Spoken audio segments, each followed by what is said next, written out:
नमो नमः। जय भक्तामर। आज मैं भक्तामर के 15 नंबर के गाथा सुनाने जा रहा हूँ। चित्रम किमतयदिते त्रिदशांगनाभि नीतम मनागपि मनो न विकार मार्गम कल्पान्ते काल मरुता चलिता चलेन किमंद्रराद्रिशिखरम चलितम कदाचित। ओम ह्रीं अर्हं नमो दस्स पोविनम। ओम नमो भगवती गुणवती सुसीमा पृथ्वी वज्र श्रृंखलाम मानसी महामानसी स्वाहा।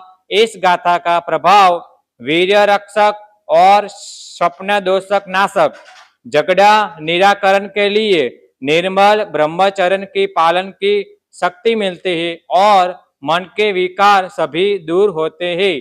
इस गाथा का बीज मंत्र है गम गम गम। इस गाथा को 3 बार गाथा रुद्धि मंत्र के साथ अवश्य जाप करना चाहिए। जय जिनेन्द्र। प्रणाम।